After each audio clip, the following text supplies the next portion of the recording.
Hi guys, ito ay ituturo ko kung paano ko inasimbol yung bulaklak na pink na pinakita ko kahapon. So dito nakat ko na siya at na-forma na yung mga petals. Ayan.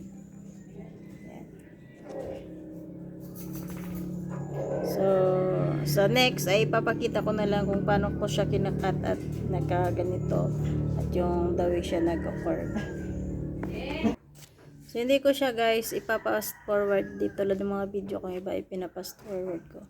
Sana ipanoorin nyo to hanggang dulo guys. Kasi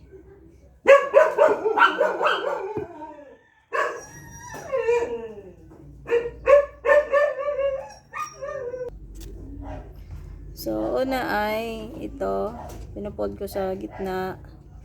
Tapos, nilalagyan ko ng pandikit sa gitna. Tapos, yung tupi ay paganyan. Yan. So, lahat gagawin sa apat. So, apat yung pang center. Yung parang istamin niya. Ram! Ano? Surit na puputol kasi may nabili.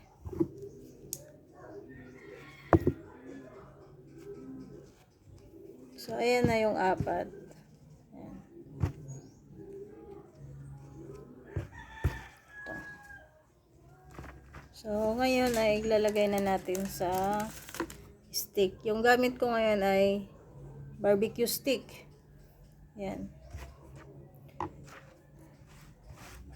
So, ito yung petals natin ay 12.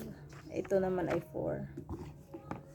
So, una natin gagawin dito ay lagyan, syempre, lagyan natin ng glue. Tapos, ikot natin dito sa stick. Yan.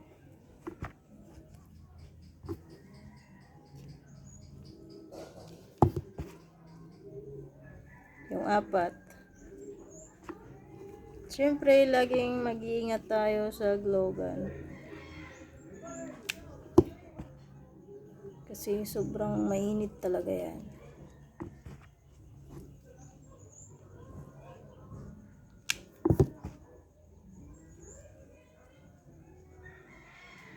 So, ito na yung maging stamin niya.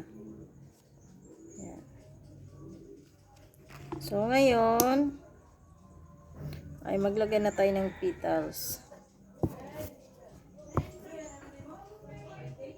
So, 3 layer ang ating gagawin. 4-4 kasi 12.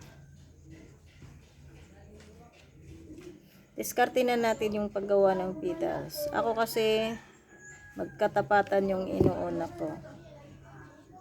Ayan, oh, magkatapat. Para nakikita ko yung pantay niya. So, pwede naman kahit diretso na. Tabi-tabi agad. Diskarte na sa atin na rin lang yun. So, ito na yung first layer. Ayan. So, next ay second layer na tayo. Kung saan yung pagitan, dyan natin ilalagay. Excuse me, Ming, bumaba ka muna. Nasagot pa eh. Ayan. So, dandahanin natin lang ha. Sana hindi kayo magsawa manood.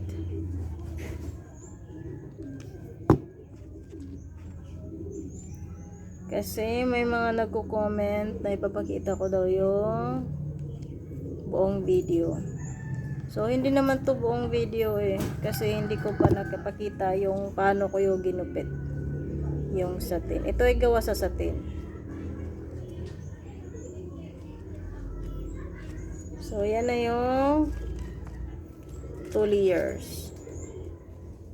Yan. May mga pagitan-pagitan pa siya. So, ngayon, kung saan yung may malaking space, doon naman tayo maglagay.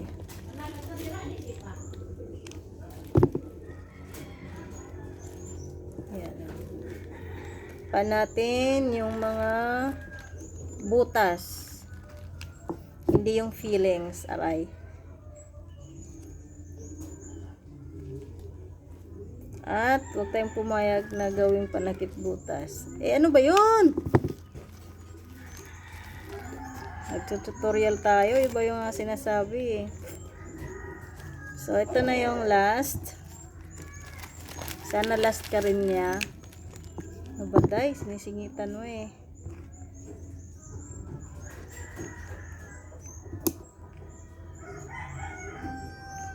So, syempre, alisin natin yung mga ng glue stick. Para walang magulo. Alisin natin yung mga sumisingit sa buhay natin. So, this is reveal. Ayan na siya, guys.